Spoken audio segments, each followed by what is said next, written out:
जय महाकाल शिव गोरख मंदिर समिति में आपका स्वागत है। नमस्कार, मेरा नाम है नगेंद्र मोहन और आप देख रहे हैं मेरा चैनल शिव गोरख मंदिर समिति। आज हमारी वीडियो का विषय है आज्ञा चक्र मुद्रा। जी हाँ, हमने बहुत सारी शॉर्ट वीडियो आपको बताई हैं जिसमें हमने आज्ञा चक्र की तमाम सारी मुद्राओं का वर्णन किया है, लेकिन मार्गदर्शन नहीं किया है। आज इस वीडियो में हम आपको बताएंगे दिव्य मार्गदर्शन और साधना, जिसके करने से आपका आज्ञा चक्र सक्रिय होगा। आप उसकी दिव्यता का अनुभव कर पाएंगे और ये जान पाएंगे कि हाँ, वास्तव में हमारे मस्तक के पास में एक ऐसा चक्र होता है जो हमारे पूर्व जन्म की स्मृतियों को जागृत करता है, जो हमारे शरीर को जागृत करता है, जो हमारे सभी सात्विक तत्वों को जागृत करने में हमारी सहायता करता है। यहाँ पर एक ज्योतिर्लिंग है। ज्योतिर्लिंग का अर्थ कुछ अलग भिन्न है। भिन्न का मतलब ये है कुछ अलग भिन्न, मतलब एक अग्नि का गोला जिसको बोलते हैं हम, एक जैसे अग्नि का गोला होता है वैसे ही, ठीक वैसे ही जो है ये ज्योतिर्लिंग हमारे मस्तक पर विराजमान रहता है। ये हमारे दोनों नेत्रों के बीच में जो मस्तक है, मस्तक के पास में जहाँ पर तीसरी आँख का केंद्र कहा जाता है, वहीं इस चक्र की बनावट बताई गई है, इसका स्थान बताया गया है। इसका मुख्य मंत्र है ओम का मानसिक जप। वैसे तो इसको ऊ बोलते हैं और इसके अधिपति देवता जो हैं वो हैं नारायण सदाशिव।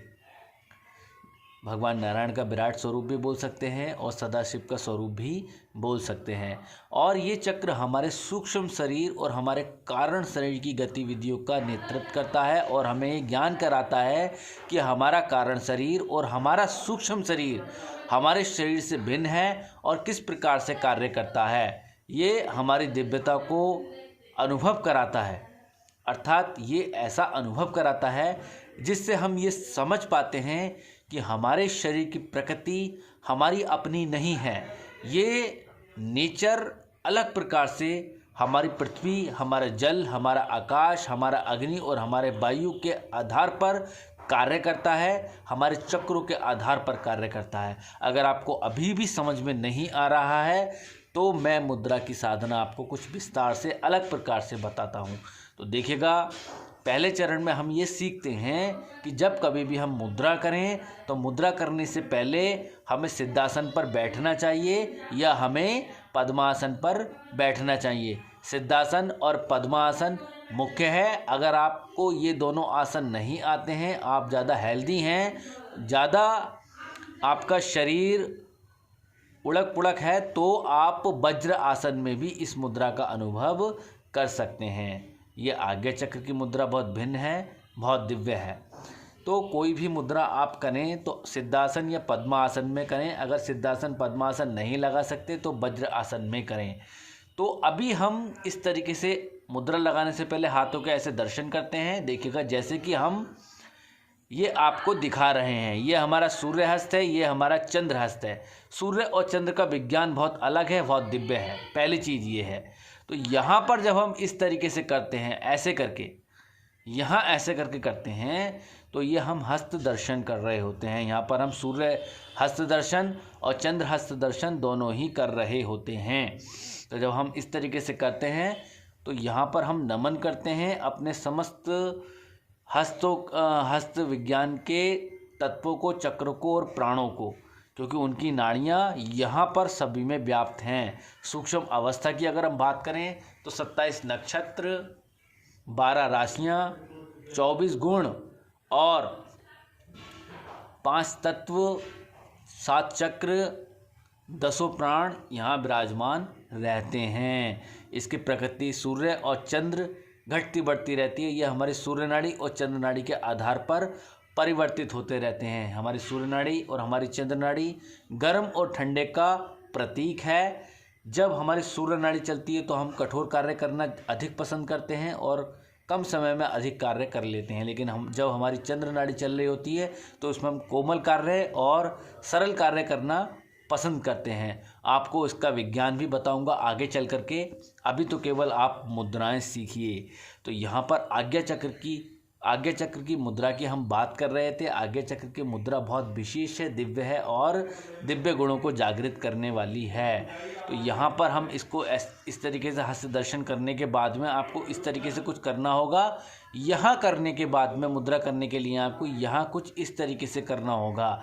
जब हम इसको अनाहत चक्र की जो उंगली है तर्जनी, इसको मोड़ करके इस तरीके से कुछ ऐसे करके छोर बनाते हैं, ये पांचों तत्वों का छोर बनता है। यहाँ पर जब यहाँ छोर बनाते हैं ऐसे करके तो यहाँ षटकोण का निर्माण होता है। ये षटकोण हमारे अनाहत चक्र का प्रतीक है, अर्थात यहाँ हमारा नादलिंग उपस्थित है, क्योंकि नादलिंग की, ज्योतिर्लिंग की और स्वयंभू लिंग की कनेक्टिविटी एक दूसरे से लगातार बनी रहती है। तो यहाँ नादलिंग है, इसलिए हम इसको सुगोड़ेंगे।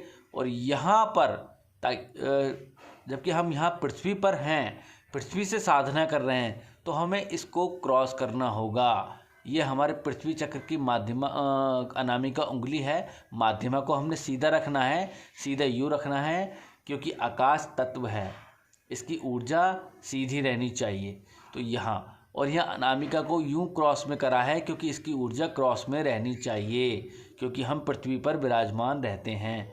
क्योंकि हम इसको क्रॉस में करेंगे तो क्या होगा, हमारे सूर्य नाड़ी और हमारी चंद्र नाड़ी दोनों ही संतुलन में आएंगी। अगर हम इसको सीधा कर लेंगे ऐसे तो संतुलन में नहीं आएंगी, केवल एक होकर के ऊपर की ओर ऊर्ध्वगामी बन जाएंगी। जबकि हमें इसको ऊर्ध्वगामी नहीं करना है, हमें तो इसको क्रॉस में करना है, आरोही और अवरोही क्रम के आधार पर।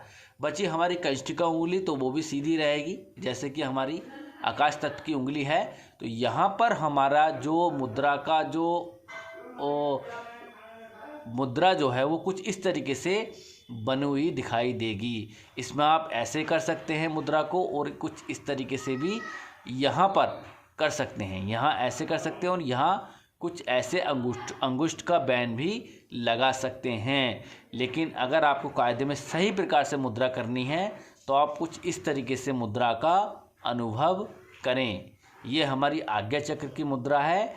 इसको करने से आत्मज्ञान की प्राप्ति होती है, तत्व ज्ञान की प्राप्ति होती है, वाक ज्ञान की प्राप्ति होती है, मंत्र सिद्धि की प्राप्ति होती है, तंत्र सिद्धि की प्राप्ति होती है, और हम कुछ इतना विशेष जागरण कर लेते हैं अपने शरीर के अंदर इस मुद्रा को करने से कि हम स्वयं उसका आकलन नहीं कर सकते। आप इसमें त्राटक कर सकते हैं। त्राटक करने के लिए आपको बीचों बीच स्थल में यहाँ देखना होगा लगातार मुद्रा करते समय। जब आप इसको ऐसे देखेंगे तो आपके जो तीसरा नेत्र है वो भी जागृत हो सकता है। इसका पूरा प्रमाण तो मैं नहीं दे रहा, लेकिन अगर आप इसका त्राटक करते हैं तो उसका अभ्यास और ज़्यादा गहरा हो जाएगा, आपकी इंद्रियां संयमित हो जाएंगी, आपका मन एकाग्र हो जाएगा और दिव्यता आपके अंदर आने लगेगी। लेकिन अगर आप इसका अभ्यास जल्दबाजी में करते हैं, इस मुद्रा को जल्दबाजी में करते हैं, तो देखिएगा अभी मैंने इस मुद्रा को समझाते समझाते 8 से 9 मिनट लगा दिया आपको, लेकिन मैं कुछ आधा ही समझा पाया हूँ इसको।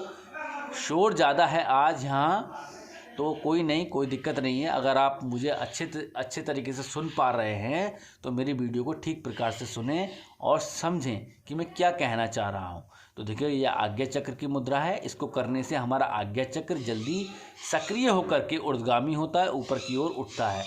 अभी अनाहत चक्र, आज्ञा चक्र की जो ऊर्जा है वो हमारी निष्क्रिय अवस्था में है, लेकिन जब हम इस मुद्रा को करते हैं आज्ञा चक्र की ये वाली मुद्रा, तो इस मुद्रा से क्या होता है, हमारा आज्ञा चक्र जल्दी सक्रिय हो जाता है और दिव्य बन जाता है। तो देखिएगा यहाँ पर हाथों की अगर हम बात करें, हस्त विज्ञान की अगर हम बात करें, तो यहाँ जब आप ऐसे करेंगे तो ओम का निर्माण कर रही है ये मुद्रा। अगर आप गौर से देखेंगे तो एक ओम का निर्माण कर रही होती है। तो ये दिव्य मुद्रा अपने आप में दिव्य है, चमत्कारी है। इसको कर लेने से बहुत कम समय में बहुत अधिक साधना सफलता मिलने लगती है। इसका अभ्यास बहुत साधकों ने किया है और मुझे कमेंट्स भी किया है और उसका अच्छा परिणाम भी उनके सामने आए हैं। इसे कोई भी कर सकता है, बूढ़े, बच्चे, बुजुर्ग, स्त्रियां, पुरुष, कोई भी इस मुद्रा को कर सकता है। कोई विशेष नियम की आवश्यकता इस मुद्रा के लिए नहीं है। आप केवल इसमें ओम का मानसिक जप कर सकते हैं और शांत स्थान पर बैठ करके इस मुद्रा को करें। अगर आप किसी वृक्ष के नीचे इस मुद्रा को करते हैं तो और अच्छी बात है। साधना करना उत्तम है, लेकिन साधना को जागृत करना एक अपने आप में बहुत विशेष और दिव्य बात है। तो यहाँ ये मुद्रा आपकी साधना को जागृत करने का कार्य करती है। इस मुद्रा से आप पूर्ण जन्म के तमाम सारे संस्कारों को जागृत कर सकते हैं, अपनी पूर्व साधना को जागृत कर सकते हैं। अगर आपने पहले कभी कोई साधना ऐसी की है जिसका परिणाम स्वरूप आपको बहुत अच्छे रिजल्ट प्राप्त हुए, लेकिन अब आकर के वो निष्क्रिय अवस्था में चली गई है, तो उसको साधना को करते समय आप इस मुद्रा का अभ्यास करें। सुनिश्चित आपको सफलता मिलेगी और साधना आपकी जागृत होने लगेगी। तो इस वीडियो को पूरा सुनें। पूरा सुनने के बाद में इस मुद्रा को करें, इसका अनुसरण करें। इस मुद्रा को रात्रि के समय करेंगे तो ज़्यादा अच्छा लाभ इसका हो सकता है। तो मिलते हैं अगली वीडियो में एक नई मुद्रा के साथ में। तब तक के लिए जय महाकाल।